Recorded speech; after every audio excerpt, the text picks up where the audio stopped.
Alhamdulillahi Rabbil Alamin. Wassalatu wassalamu ala ashrafil anbiya'i wal mursalin wa ala alihi wa ashabihi ajma'in.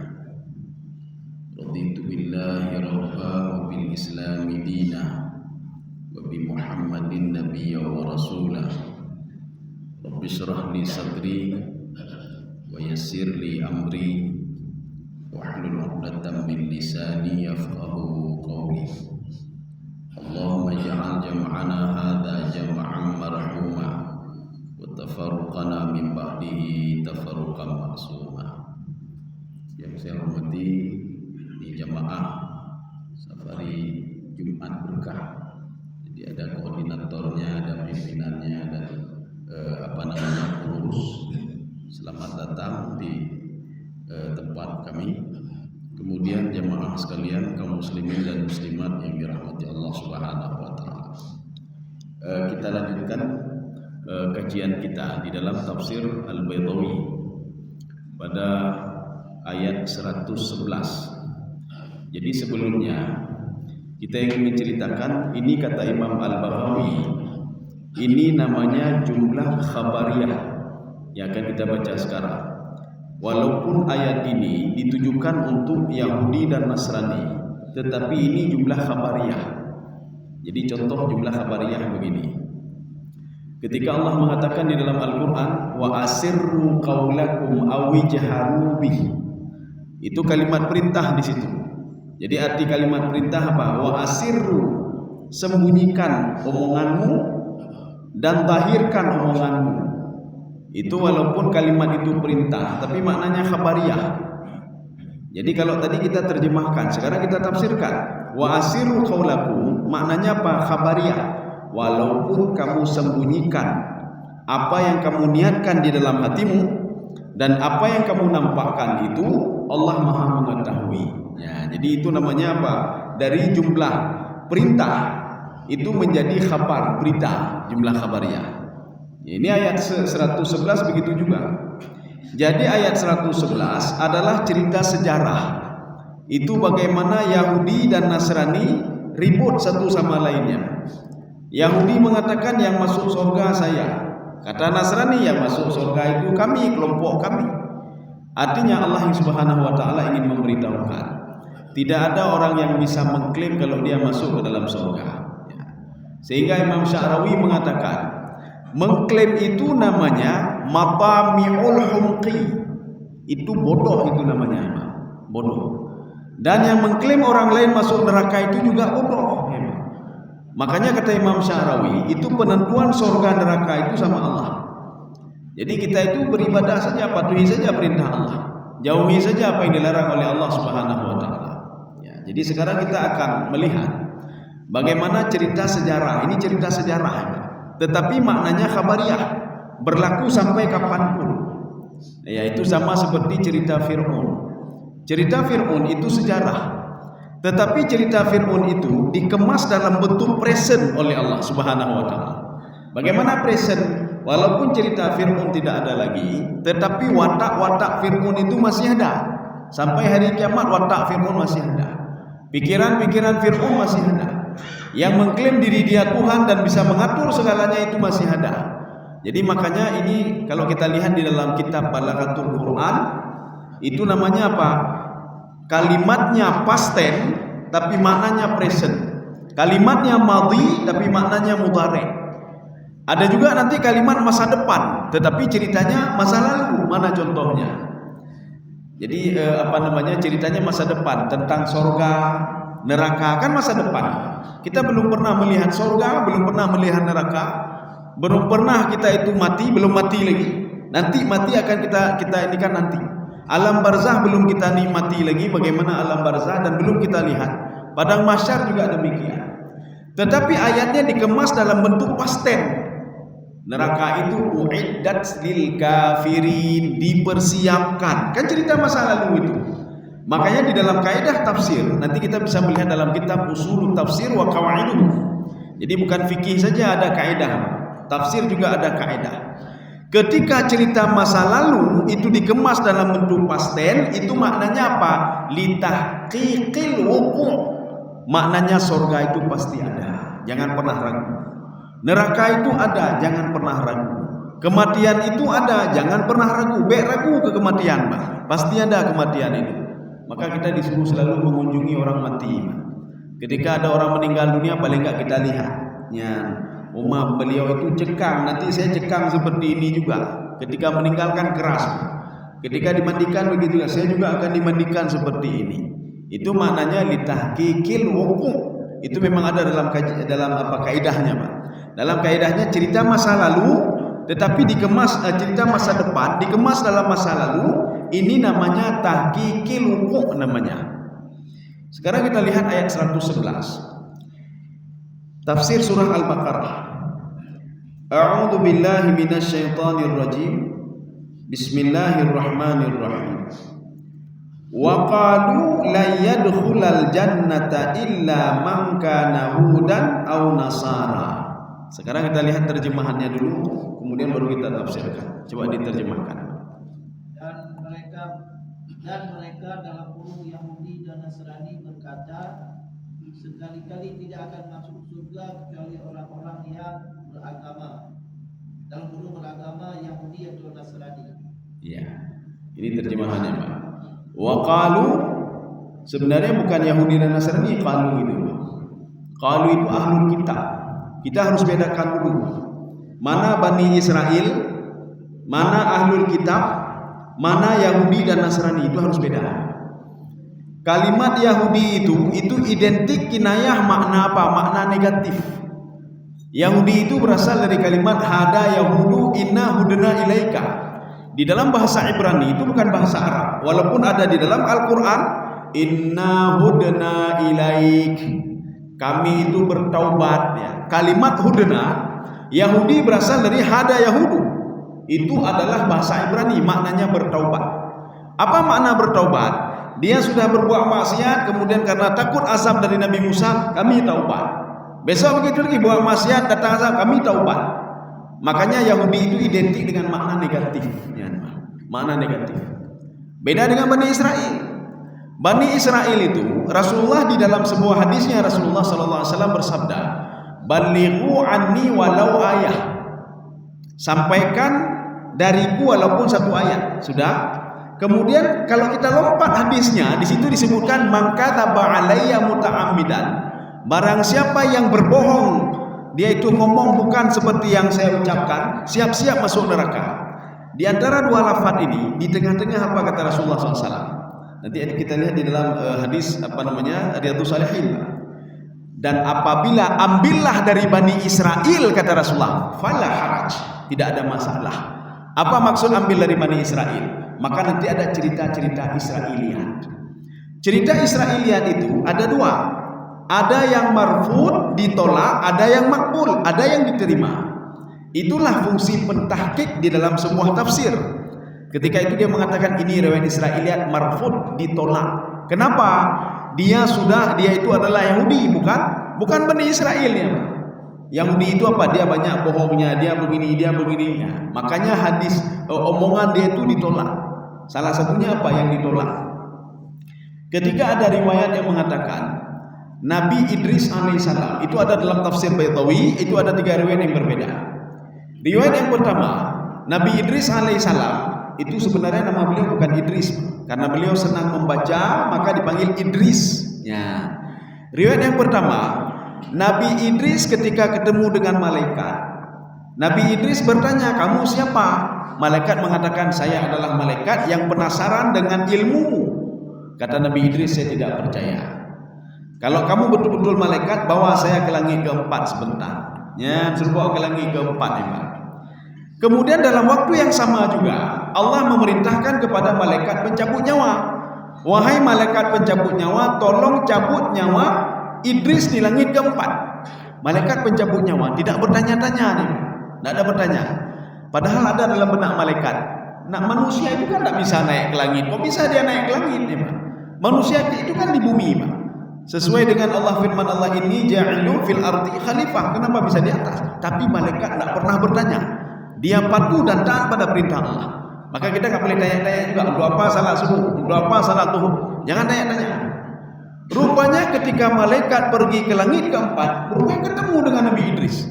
Dan malaikat juga pusing, dari mana Nabi Idris kok bisa masuk kemari? Ya, nampak. Disitulah dicabut nyawanya. Jadi maka ketika Nabi Mi'raj ketemu dengan Nabi Idris di langit keempat. Sudah, riwayat yang pertama ini Israiliyat ini, Pak. Tapi Israiliyatnya diterima. Yang kedua, riwayat yang kedua, ketika malaikat mengatakan, saya ini malaikat, saya tidak percaya. Tolong bawa saya untuk melihat-lihat surga dan neraka. Kalimat melihat-lihat itu bukan masuk, jangan salah. Kalimat ini kalau dalam bahasa Arab namanya tafaqqada. Tafaqqada itu memantau. Sama seperti ketika Allah dalam hadis qudsi, Allah mengatakan kepada malaikat, lamma khalaqallahu al-janna wan nar, ketika Allah menciptakan surga dan neraka, Allah perintahkan kepada malaikat, coba cek. Maksud cek apa? Lihat dari luar, bukan masuk ke dalam, ya Mbak. Bukan masuk ke dalam. Sehingga malaikat mengatakan, ya Allah, luar biasa surga itu dari luar, Pak. Tidak ada yang tahu bagaimana nikmat surga kecuali dia masuk dulu ke dalam itu. Dan tidak ada yang tahu bagaimana siksa neraka itu kecuali dia masuk ke dalam dan menikmatinya sendiri. Malaikat saja tidak tahu. Makanya dibawa keliling-keliling saja. Sudah, ini riwayat yang kedua. Riwayat yang ketiga, itu Nabi Idris minta masuk ke dalam surga. Ini dari cerita saja sudah tidak masuk akal. Kenapa tidak masuk akal? Surga itu mala ainun ra'at wala udhunun sami'at wala khatara ala qalbil bashar. Belum diperlihatkan lagi oleh Allah Subhanahu wa taala. Satu. Dan yang kedua, di dalam kitab Riyadhus Shalihin, ini hadis ini sahih. Ketika orang mukmin nanti bangkit di padang mahsyar, mereka mencari seseorang untuk bisa membuka pintu surga. Ketika itu apa? Mereka ketemu dengan Nabi Adam alaihissalam. Istaftih lanal jannah. Wahai Adam, tolong bukakan pintu surga ke kami. Tidak bisa saya malu pada Allah, saya buat dosa. Jadi kepada siapa juga kami datang? Idhab ila Ibrahim. Pergi ke Ibrahim. Fa innahu, dia itu abul anbiya. Sampai ke Nabi Ibrahim juga demikian. Sampai ke Nabi Isa juga demikian. Nabi Isa berpesan, pergilah ke Muhammad sallallahu alaihi wasallam. Akhirnya Nabi Muhammad sallallahu alaihi wasallam berdiri di ujung titik sirat dan berdoa kepada Allah, Allahumma sallim, Allahumma sallim. Ya Allah, selamatkan umatku ya Allah supaya bisa sampai ke ujung pintu surga, ke ujung sirat ini dan masuk ke dalam surga. Ini buktinya apa? Belum ada yang masuk ke dalam surga. Kalau surga itu sudah masuk Nabi Idris alaihissalam, tinggal calling mendang. Ini buka pintu tiat, Pak. Tolong buka pintu sebentar. Kami di luar, Pak. Tapi kan tidak minta pada Nabi Idris. Mintanya kepada siapa? Mintanya kepada Nabi Muhammad sallallahu alaihi wasallam. Kalaupun Nabi Idris ada di dalam surga, Nabi Muhammad sudah mengatakan, "Hana buku karena urung di dalam." Ya, ini ketok-ketok utang ibukan, ya, Pak. Tapi kan tidak ada, Pak. Sudah. Ini apa namanya? Yang kedua. Yang ketiga, latar kabun natabakan antabak. Kalian akan melalui masa-masa, kata Allah. Masa langsung bisa masuk ke dalam surga? Masa belum finish, belum start lagi sudah finish? Tak mungkin. Maka laluilah masa-masa itu. Ini riwayat ini marfud, ditolak. Kenapa? Yang meriwayatkan riwayat itu adalah seorang Yahudi, pembohong. Dia penipu. Ya, nanti namanya bisa kita lihat dalam tafsir Baitawi nanti. Disebutkan namanya di situ. Dia seorang pembohong, dia seorang penipu. Dan dia berasal dari Yahudi, orang-orang Yahudi. Kan beda tadi Israel dengan Yahudi. Dan yang Allah katakan di dalam Al-Qur'an, wa inni faddaltukum 'alal 'alamin, saya itu melebihkan kalian dibandingkan orang lain. Itu untuk siapa? Untuk Bani Israel, bukan untuk Yahudi.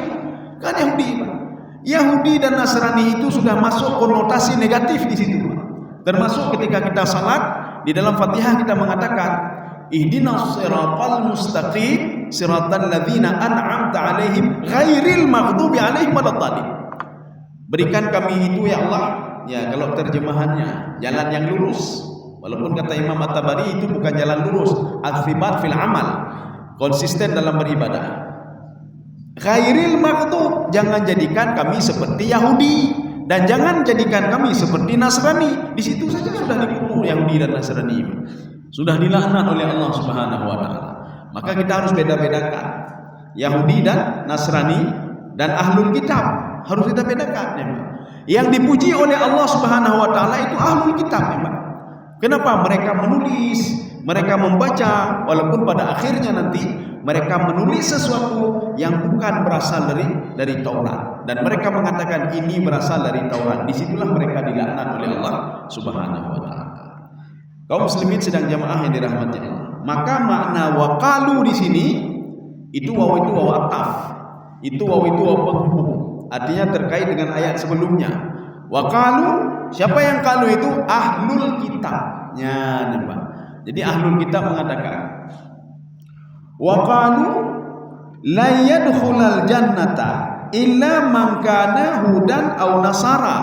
Ini sebenarnya ada dua kalimat yang panjang, tetapi dibuat di situ dengan au di situ. Kalimat pertama, ahlul kitab mengatakan ini ahlul kitab yang sudah tercemar ini, Pak. Ya seperti tadi, dia ahlul kitab, tetapi dia itu menulis sesuatu yang bukan berasal dari Taurat. Jadi ahlul kitab itu menulis sesuatu bukan berasal dari Taurat, sehingga dia mengatakan ini berasal dari Allah. Ya contoh yang mereka rubah-rubah. Yang dirubah oleh ahlul kitab itu mengharamkan onta. Mereka mengatakan onta itu haram, padahal di dalam Taurat tidak pernah Allah mengharamkan onta. Mana landasan mereka? Karena Nabi Yakub alaihissalam mengatakan onta ini haram bagi saya karena saya alergi makan onta. Kata Nabi Yakub Nabi Yakub alaihissalam. Kemudian setelah itu apa? Mereka mengatakan dari Bani Israel itu kakek kita nggak makan onta dia, berarti haram onta itu. Dimasukkanlah di dalam Taurat, onta itu haram. Inilah orang-orangnya nih, Pak. Waqalu ini, Pak. Jadi ahlul kitab yang sudah tercemar, yang sudah merubah-rubah dan mengotak-atik. Apa kata mereka? La yadkhulal jannata illa man kana hudan. Ini satu kalimat. Ini sudah digabung kalimat ini menjadi ijaz kisar. Yahudi mengatakan yang masuk ke dalam surga itu cuma Yahudi saja, lain tidak masuk dalam surga. Ya, Yahudi saja. Sudah, satu kalimat. Kalimat yang kedua, Nasrani juga mengatakan yang masuk ke dalam surga itu cuma Nasrani saja. Ya, masing-masing mengklaim. Kalau kata Syekh Tantawi apa? Mereka itu mengklaim bi anfusihim bi ayatul jannah. Kalau mereka lah yang bisa yang masuk ke dalam surga. Maka jumlah ini juga berlaku untuk kita. Artinya kita tidak boleh mengklaim begitu saja sesama kita. Ini kan sama-sama Bani Israel mereka. Nasrani ini keturunannya Bani Israel. Yahudi keturunannya Bani Israel. Jadi pertama kan Nabi Yakub, anak Nabi Yakub itu ada 12. Dipanggil dengan Bani Israel, kenapa? Karena Nabi Yakub terkenal dengan nama Israel. Israel itu apa? Di dalam bahasa Arab Israel itu asra yusri jalan malam, suka jalan-jalan malam, ajak kena pindah ke di dakwah ke di berpindah dari Palestina ke Mesir. Tetapi dalam bahasa Ibrani itu Israel itu berasal dari kalimat Isra'ilohu. Isra itu hamba, Ilohu itu Tuhan. Maka Israel adalah Isra'ilohu, hamba Tuhan. Itu dalam bahasa Ibrani. Jadi makanya anak-anak Nabi Yakub itu kalau bahasa Arabnya Abdullah, hamba Tuhan. Bahasa ini diklaim oleh Yahudi. Yahudi kan sudah konotasi negatif. Mereka supaya tidak dilaknat oleh orang lain, ini suka bertobat, suka mayang-mayang. Mereka ambillah nama Yahudi itu nama kakek mereka, Israel. Ya, nama. Kami ini adalah Israel, adalah hamba Allah Subhanahu wa taala, hamba Tuhan ya, Pak. Kami inilah hamba Tuhan. Padahal mereka Yahudi, Pak. Orang yang dikutuk oleh Allah Subhanahu wa taala. Ya, sedangkan Israel, Bani Israel itu yang dipuji oleh Allah. Contoh lain, kaum Ad. Kaum Ad di dalam Al-Qur'an itu disebutkan Iramadzatil imad allati lam yukhlaq mithluha fil bilad. Itu kaum Ad dalam Al-Qur'an kadang-kadang disebut dengan kaum Iram. Itu kaum Ad itu di dalam tafsir Qatadah wa tuluhu, tinggi mereka itu 30 zira'an, 30 zira' tingginya, Pak. Berarti kalau 30 zira' kita ini 15 meter panjang, Pak. Itu kaum Ad. Ya, Pak. Jadi tidak jauh, tidak melebihi tingginya Nabi Adam alaihissalam. Kaum Ad itu nama orang. Ad itu nama orang, ya. Maka karena mereka dikutuk oleh Allah, ya, Pak, mereka mengambil nama kakeknya Iram. Iram itu cucunya Nabi Adam alaihissalam, ya, Pak. Cucu Nabi Adam, Pak, namanya Iram, seorang ahli ibadah. Makanya mereka itu gini saja supaya kita ini ambil nama Iram. Iramata. Maka kita jangan mengutuk si Iram. Bibit Iram itu ya. Iram itu nama yang diambil oleh kaum Ad untuk jadi nama kaum mereka. Israel itu adalah sebuah nama kakek Nabi Yakub alaihissalam yang diambil oleh Yahudi untuk menutupi kejahatan mereka, sehingga nama mereka itu kami adalah Israel. Ya. Sehingga kita selalu kami kutuk Israel. Israel itu Nabi Yakub. Kita kutuk Nabi Yakub alaihissalam. Kami kutuk Yahudi itu. Karena dalam Al-Quran sudah jelas. Ghairil maghdubi alaihim, bukan kami kutuk Bani Israel, tidak. Bani Israel dipuji oleh Allah dalam Al-Quran karena mereka kecerdasan otak mereka. Mereka selalu menulisnya, mereka menulis.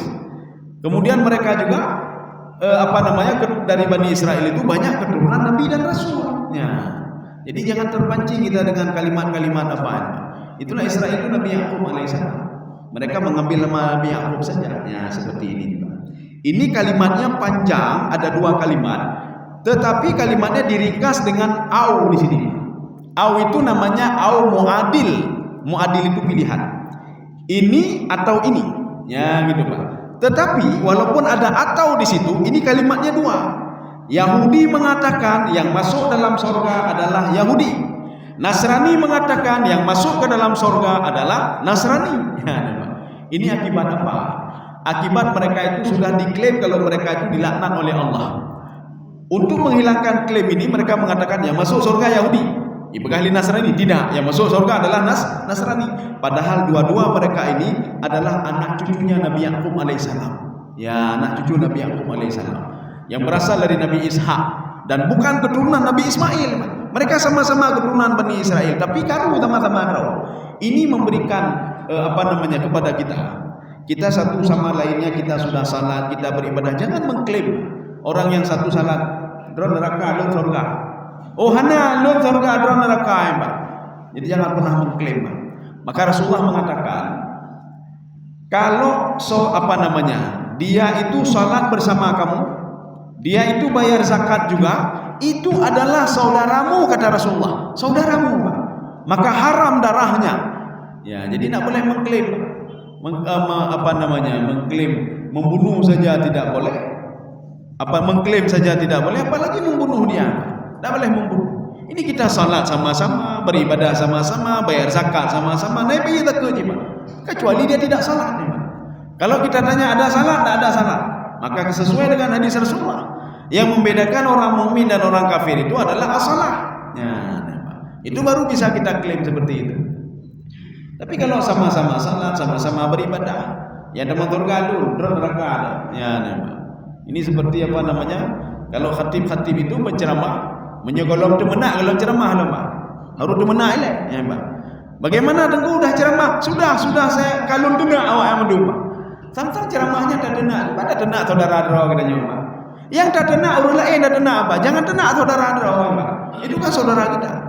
Jadi maka kata Ibnu Abbas, dalam konsep dakwah itu, kalau yang kita dakwahi itu memang orang salat, orang yang bayar zakat, orang yang taat, maka dakwahlah dengan basyir.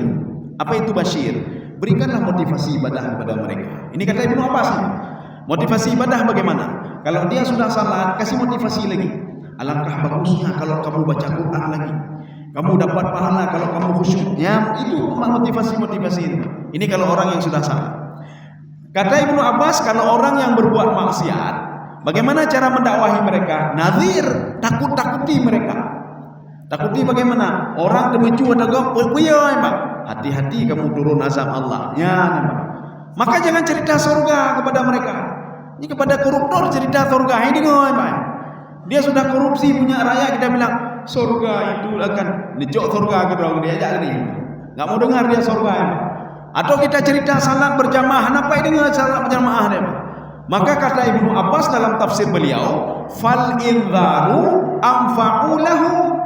Itu inzar menakut-nakuti orang berbuat maksiat itu lebih baik, dakwah yang terbaik bagi mereka. Jangan ceramah tentang fadilah-fadilah ya, Pak. Yang tak kumpulkan koruptor ini untuk ceramah itu fadilah salat berjamaah. Hai dengar, hai mau lauleh ya, Pak. Kita takut-takuti dengan apa? Itu yang kalian dapatkan itu apakah enggak apa namanya? Kalian ambil yang haram, kalian kasih itu anak kalian. Nya ada cerita jamonglah oleh masuk ke dalam kepalanya. Nanti ketika kalian mau masuk ke dalam surga, apa namanya? Kalau kalian berbuat maksiat, itu maksiat itu akan menarik kalian masuk ke dalam neraka dan menjauhkan kalian dari surga.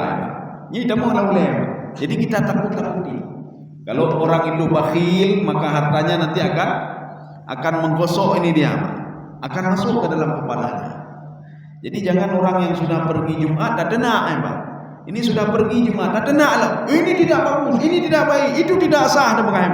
Tengok hanai jale, besok nak pergi lagi dia mengatakan apakah dajak Jumat itu denak, itu orang yang tidak pergi Jumat hanai denak. Maka besok nak ada pergi lagi hanai jak. Datanya apakah hanai dajak Jumat? Dajak Jumat denak. Hana dajak hanai denak lebih gah hana dajak. Maka dia enggak pernah pergi Jumat lagi, Pak. Ya, bakat menyuruh dajak denak. Maka kita rubah sekarang pola dakwahnya, Pak. Orang berbuat maksiat itu dengan inzar. Orang yang patuh dan taat kepada Allah itu dengan motivasi atau fadail. Ya. Tentang fadilah. Supaya apa? Motivasi dia beribadah. Fadilah salat berjamaah tadi begini. Kalau seandainya kau salat sunat qabliyah begini, dia akan termotivasi terus untuk beribadah. Kaum muslimin sedang jamaah yang dirahmati Allah Subhanahu wa taala. Itulah yang tadi ayat ini itu walaupun cerita sejarah. Di mana bukti sejarah itu kalimat madhi. Ya, wa qalu itu madhi. Madhi itu artinya past tense. Tetapi ini bentuknya apa? Jumlah khabariyah, berita untuk kita sebagai umat Nabi Muhammad sallallahu alaihi wasallam yang diturunkan Al-Qur'an kepada beliau. Jadi artinya apa? Ini merupakan pelajaran bagi kita untuk tidak mengklaim kalau kita masuk dalam surga. Belum tentu, Pak. Ya, nanti ada di dalam kitab-kitab tasawuf itu Syekh Bal'am. Syekh Bal'am itu kalau kita lihat rumahnya kehebatan ya, Pak. Beliau itu di dalam kitab tasawuf itu diungkapkan begini. Bahkan di dalam kitab Sirajul Talibin, Pak. Beliau diberikan kelebihan oleh Allah, itu bisa berjalan di atas angin. Ya, di mehoho ya, Pak. Kemudian pengikutnya pun banyak sekali, ibadahnya luar biasa, tetapi meninggal dalam keadaan kufur kepada Allah Subhanahu wa taala. Jadi makanya kita jangan mengklaim dulu saya penghuni surga, lain neraka mendu. Ibu ahli lain, lo surga, lain menghuni neraka mendu. Yang dalam surga kelompok kamu, hana kelompok kamu. Ya, Pak. Rupanya mendu dalam neraka, ya. Jadi jangan mengklaim ya, jangan pernah mengklaim. Kaum muslimin sedang jemaah yang dirahmati Allah. Sekarang kita lanjut. Dijawab oleh Allah Subhanahu wa taala. Jadi makanya uniknya Al-Quran itu setiap ada problem langsung direspon. Ketika Rasulullah SAW itu dibuli oleh As bin Wa'il. Apa kata As bin Wa'il? Rasulullah dibuli di depan orang ramai. Apa kata As bin Wa'il? Inna syani'aka huwal abtar. Wahai penduduk Mekah, ini Muhammad ini pembawa sial dia ini. Dia pembawa sial. Dia tidak beruntung gara-gara dia kita ini rusak seperti ini. Dibuli-buli terus, Pak, di Masjidil Haram. Rupanya langsung turun ayat Al-Quran. Inna syani'aka huwal abtar. Ya Muhammad, yang apa namanya, yang mencaci maki kamu itu, membuli kamu itu, dia yang tidak benar sebenarnya. Dia yang kurang beruntung itu. Akhirnya As bin Wa'il ya aweh. Setiap ayat, setiap ada problem turun lagi ayat. Dalam Al-Quran, setiap ada masalah. Jadi sebenarnya benar tak pernyataan Yahudi dan Nasrani? Langsung dijawab oleh Allah. Ya, ini sama seperti perkataan As bin Wa'il ketika ditagih gaji oleh pegawainya. Jadi pegawainya itu adalah Ahlu Badar. Ahlu Badar itu apa? Pernah ikut perang Badar bersama Rasulullah SAW, termasuk 313 orang itu. Rupanya dia kerja sama As bin Wa'il. As bin Wa'il itu yang apa namanya, pembangkang. Dia itu kufur kepada Nabi, kufur kepada kitab, kufur kepada Allah. Ketika itu datang ini Ahlu Badar tadi. Saya mau menagih gaji saya. Oh enggak, gaji kamu tidak akan saya kasih sebelum kamu tinggalkan Muhammad itu. Dijawab oleh Ahlu Badar tadi, saya sampai mati pun tidak akan meninggalkan Muhammad. Bahkan sampai dibangkitkan di padang mahsyar nanti saya tetap bersama Muhammad. Apa dikatakan As bin Wa'il? Oh boh cici kata boleh. Nanti ambil gaji di padang mahsyar nanti. Di padang mahsyar itu gaji. Dan dia yakin betul harta dia itu akan dia bawa ke sana nanti. Lupanya langsung direspon oleh Allah Subhanahu wa taala. Ya As bin Wa'il, hartamu dan kamu akan aku masukkan ke neraka semuanya. Anak pun dia pengahnya. Kan takut As bin Wa'il, Pak. Artinya setiap ada problem ada ini. Sekarang kita sudah lengkap semua, tidak perlu tunggu ada problem, tidak perlu lagi. Semua lengkap dalam Al-Quran. Setiap ada tragedi sesuatu ada jawabannya. Ada persoalan ada jawabannya. Kita susah, ada jawabannya dalam Al-Quran. Ini ketika kita susah cari jawaban dari mana-mana. Oh menjak, saya mau pergi ke Amerika dulu. Di situ ada jawabannya untuk menenangkan jiwa. Buat tenang jiwa lagi dia. Ketenangan jiwa itu tidak ada lain kata Allah. Ala bi dzikrillah tatmainnul qulub. Di dalam kajian tafsir, itu ala itu hamzah yang ketemu lam itu maknanya tahqiq namanya. Tahqiq itu apa? Tidak ada cara lain menenangkan jiwa ini kecuali apa? Dengan berzikir kepada Allah, dengan teringat kepada Allah. Dah berdoa tahajud, teringat ke Allah ni.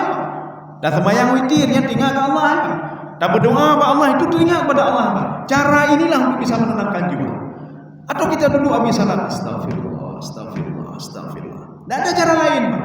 Atau kita patuh kepada perintah Allah, jauhi yang dilarang oleh Allah Subhanahu wa taala. Itulah ketenangan jiwa ya. Maka dalam Al-Qur'an ini kalau kita pahami, ini semua dialog interaktif ini dalam Al-Qur'an. Semua dialog interaktif. Dari awal ayat sampai akhir ayat semua dialog interaktif. Wahai hambaku, kamu susahkan kata Allah, lakukanlah ini, lakukanlah ini. Cuma kita saja yang tidak paham. Kita saja biasa saja kita baca Al-Qur'an. Oh, sadaqallahul azim. Bahkan dengar ayat Al-Qur'an dengar ni. Jadi artinya apa? Karena tidak paham. Kalau kita paham, begitu nikmatnya Al-Quran ini. Seperti seorang anak dulu di depan orang tuanya menceritakan sesuatu kepada anaknya. Nah, jangan begini nak ya, nanti kamu akan begini. Contoh orang-orang dulu nak, dia nikmati Pak. Walaupun 1 jam 2 jam. Tapi kalau orang yang tidak paham, alah ya dengar ruci pengahbar. Yang pertama bahasa tidak jelas dan lain sebagainya. Nah, kita tidak paham apa yang dia ngomong, akhirnya tidak nikmat. Makanya kalau kita tahu isinya, kita nikmat dalam baca Quran. Jadi hana tatem, dah baca 1 2 lehun, hana tatem. Bahkan sampai 1 juz, bahkan 2 juz hana tatem.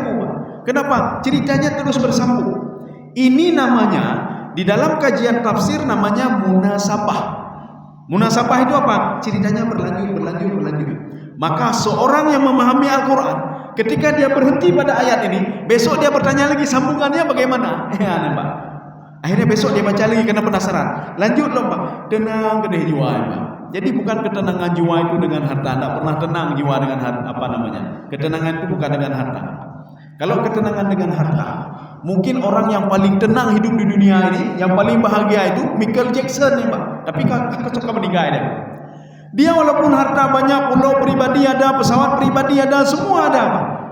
Pulau pribadi, rumah lagi istana nih Pak. Tapi tidak bisa tidur nih Pak. Ketenangan jiwa dia tergoncang. Hartanya banyak nih Pak. Jadi maka tidak ada cara lain kecuali berzikir pada Allah Subhanahu wa taala. Maka dijawab di sini oleh Allah, tilka amaniyuhum. Nah, coba dibaca. Demikian itu hanya angan-angan. Demikian itu hanya angan-angan. Kita mengambil sekarang tafsir Al-Baghawi karena di sini tidak ada disebutkan. Ya, di sini tidak disebutkan. Dalam tafsir Baitawi tidak disebutkan. Kita mengambil tafsir Al-Baghawi. Mana tadi ayatnya? Tilka amaniyu. Apa kata Imam Baghawi? Itu syahwatuhum al-batilah. Syahwat mereka saja itu al-batilah yang ditolak oleh Allah Subhanahu wa taala. Maka jangan pernah melayani kalau ada yang mengatakan baijak. Lun puni surga lun lain kan. Baik layani ulun kan. Ana jauh beda dengan Yahudi dan Nasrani ya, Pak. Jadi jangan layani. Jangan kita merasa lun puni neraka lun. Jangan ini, Pak. Ini kalau kita lihat dari tafsir Baghawi, beliau mengatakan syahwatuhum tilka syahwatuhum al-batilah. Itu hanya syahwatnya saja itu. Ya, syahwatnya saja. Sudah. Sekarang kita ambil tafsir yang kedua. Tilka amaniyuhum. Itu kalau kata Imam Sya'rawi, matami'ul humqi. Limadha li'anna lam tatahaqqaq, kata Imam Sya'rawi. Itu hanya apa? Matami'ul humqi. Matami ini apa? Matami ini keinginan yang idiot, bodoh. Keinginan bodoh. Itu namanya ini, keinginan bodoh. Kita hubungkan pendapat Imam Sya'rawi dengan sebuah hadis Rasulullah sallallahu alaihi wasallam. Apa kata Rasulullah? Orang yang pintar itu yatamanna dia ini menginginkan untuk masuk ke dalam surga, dan dia berbuat sesuatu hal yang bisa membuat dia masuk dalam surga. Itu orang cerdas namanya. Dia berdoa kepada Allah, ya Allah, masukkan saya ke dalam surgamu ya Allah. Besok dia berbuat kebaikan. Itulah orang cerdas namanya, Pak. Artinya kalau dalam bahasa kita begini, saya mau kerja di perusahaan itu. Supaya diterima, kita lihat apa syarat-syarat. Kita berbuat sesuatu supaya diterima oleh perusahaan itu. Ini namanya apa? Kata Rasulullah SAW, orang cerdas. Dan orang bodoh itu kata Rasulullah, wal humku. Humku itu sudah di atas bodoh, idiot ya Pak. Urung idiot. Makanya idiot itu identik dengan keledai. Jadi dimanapun orang Arab, orang Barat, kalau sudah gambar keledai, nyanya kakembu deh Pak. Nya dijipul keledai. Ini juga dalam Al-Quran juga disebutkan. Famathaluhum kamathalil himar. Itu kalau ada orang keledai, itu dia bawa di atasnya kitab Taurat, kitab Injil, keledai Pak. Begitulah orang-orang yang selalu membawa Al-Quran. Dia bawa Taurat, bawa hadis, tapi tidak tahu isinya apa. Itu lagi keledai kata Allah. Jadi dia bawa Taurat, lunna Quran lu, nyu hukum bina tapi asal dah kedepu ya Pak. Itu seperti keledai. Makanya kata Imam Sya'rawi, ini namanya matami'ul humqi. Jadi dia tamak kepada sesuatu tapi idiotnya. Makanya Rasulullah mengatakan, orang idiot itu wal ahmak kata Rasulullah, dia kepingin masuk dalam surga, tapi perbuatannya perbuatan yang membuatnya masuk ke neraka. Ya Allah, masukkan saya ke dalam surga. Tinggal itu mencuat engkau. Itu mencuat engkau. Dia berbuat maksiat, dia berbuat yang dilarang oleh Allah, dia menzalimi orang lain. Itu orang idiot namanya. Ya, itu seperti keledai. Dia mengharapkan masuk surga, cuma berbuat sesuatu hal yang membuat dia jauh dari surga dan dimasukkan ke neraka. Itu orang idiot. Jadi makanya Imam Sya'rawi mengatakan matami'ul humqi. Ya, kita tutup ya. Qul hatu burhanakum in kuntum shadiqin. Ya, coba dibaca. Katakanlah, tunjukkanlah bukti kebenaranmu jika kamu adalah orang yang benar. Ya. Nyum panjang, lagi kita baca sari tilawah ya.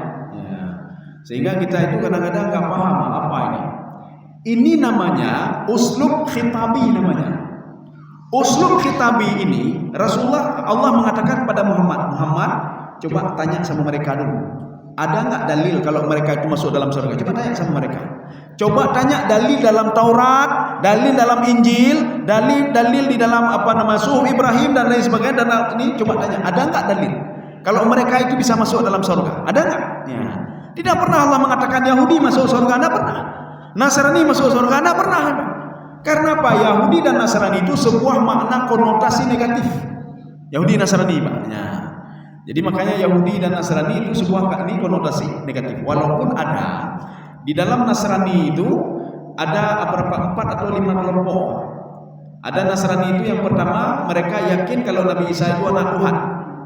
Yang kedua kalau Nabi Isa itu mereka yakin Nabi Isa itu adalah anak Tuhan. Kemudian anak Tuhan sebagai Tuhan lagi yang parah dah. Yang ketiga, berarti 3 kelompok Yahudi yang lebih. Yang ketiga apa? Mereka yakin Nabi Isa itu Abdullah, adalah hamba Allah Subhanahu wa taala. Tapi itu sedikit. Kalau dibandingkan dengan yang mengakui dia anak Tuhan dan mengakui dia sebagai Tuhan. Makanya Yahudi dan Nasrani itu konotasi negatif. Jangan kita pikir itu sama dengan Bani Israel. Tidak, mereka betul keturunan Bani Israel. Tapi mereka itu sudah diklaim buat kelompok sendiri. Nyo Yahudi pembangkang, nyo Nasrani Qul hatu burhanakum. Hatu itu maknanya begini. Tolong bawa fisiknya. Ya, fisiknya coba bawa. Kalau betul kamu ada sekolah di sana, fisiknya mana buktinya? Dah bukti. Oh, nyongan dulu. Boleh. Ya. Fisiknya mana? Oh, ini buktinya. Oh, enggak boleh, harus yang ini. Ya, itu bukti fisik namanya, Pak. Oh, tanya kepada kepala sekolah, saya pernah sekolah di sini. Oh, ini sertifikat saya, Pak. Ya, kasih bukti. Ini makna hatu di sini, Pak. Jadi hatu di sini bukan berarti ngomong saja. Hatu ini maknanya apa? Itu berasa hati ya, Pak. Maknanya apa? Tolong kasih nampak bukti fisiknya. Kasih nampak dulu. Ya, nampak. Setelah nampak baru kami percaya kata Allah. Tolong nampakkan kitab Taurat yang menunjukkan kalian masuk surga. Tolong nampakkan. Ketika tahu mereka Muhammad, buka di depan kamu. Nggak ada. Nggak ada yang masuk surga itu Yahudi dan Nasrani, nggak ada. Kemudian apa? Burhan itu apa? Burhan itu bukti fisik tadi Pak. Ya, jadi Allah minta bukti fisik.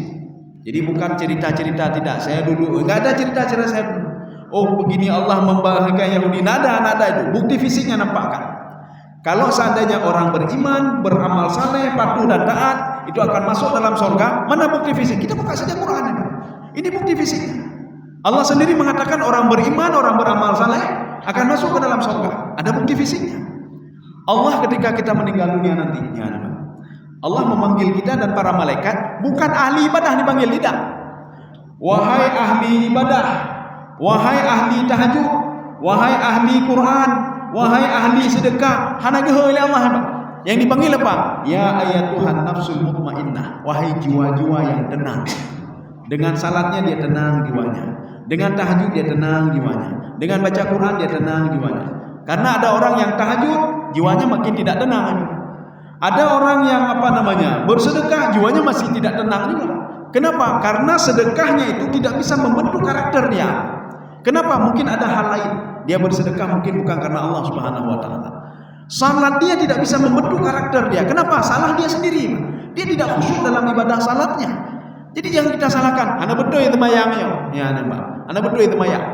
Kita pergi ke ke montir, perbaiki mobil. Montir salah, pada motor kita nyotalah motor katuhai, Pak. Dapat talah montir. Montir kaget dah begini. Nyopa hana mungkin le Pak taje motor kalau lagi nyok karele hanu motor Pak. Hana drone hanjung na bang. Motor tadi guru belah mobil Pak. Taja Pak montir dapat talah montir. Sehingga ketika mobil nanti rusak dengan jalan, nyok montir dia hana berdoi. Gimana berdoi motor hana berdoi? Motor kaja muntah kan Pak. Ketika kita salah masih mencuri juga, temayang hana berdoi. Kan temayang hana berdoi, kita nyok hana berdoi. Ya, kita itu tidak tahu hakikat salat itu apa sebenarnya. Ya, jadi makanya apa? Qul hatu burhanakum. Buktinya apa? Coba nampakkan kata Allah. Oh, ini ada bukti dalam Al-Qur'an. Ya, kan ada bukti, Pak. Orang yang begini akan begini. Nanti kalau ditanya, orang yang bersedekah itu akan tenang jiwanya. Mana buktinya? Tunjukkan saja di Al-Qur'an. Fa amma man a'ta wattaqa wasaddaqa bil husna fasanuyassiruhu lil yusra. Orang bersedekah, orang yang patuh dan taat kepada Allah, orang yang yakin ketika berdoa itu dia yakin kepada Allah Subhanahu wa taala, akan aku berikan dia kenikmatan dunia akhirat, aku berikan ketenangan jiwa, aku berikan. Itu nikmat paling tinggi, Pak. Bukan banyak harta nikmat paling tinggi, Pak. Nikmat ketenangan jiwa. Kalau jiwa sudah tenang, nyangka kita mendung sama, nyangka kita mendung, Pak. Ya. Kalau jiwa sudah tenang. Tapi kalau semua kita ada fasilitas ada, jiwa belum tenang lagi, berarti itu ada masalah, Pak. Jadi ada masalah. Jadi bukan harta itu tidak bisa membawa ketenangan jiwa. Artinya apa? Kalau ada orang yang harta makin bertambah, jiwanya makin tenang. Jiwanya makin tenang. Berarti apa? Harta dia itu bisa membuat dia masuk ke dalam surga. Itulah dia bersedekah, dia berbuat sesuatu hal dengan hartanya, sehingga apa? Membuat ketenangan jiwa bagi diri dia. Mana dalilnya? Ada dalam Al-Qur'an. Allah minta dalil itu, Muhammad minta dalil dari Yahudi dan Nasrani kalau mereka masuk ke dalam surga. Bahkan di dalam Taurat pun, di dalam Injil pun tidak ada itu, apalagi dalam Al-Quran. Ya. Sekarang kita ini, in kuntum shadiqin, kalau kalian benar, ya. Siapa benar itu? Itulah yang mereka tadi yang mengklaim tadi, Pak. Kalau mereka yang mengklaim tadi benar kalau akan masuk ke dalam surga. Nabubur. Ya, karena nabubur sudah cukup. Ya, sudah cukup. Jadi mudah-mudahan ada manfaat bagi luruan dan jemaah sekalian.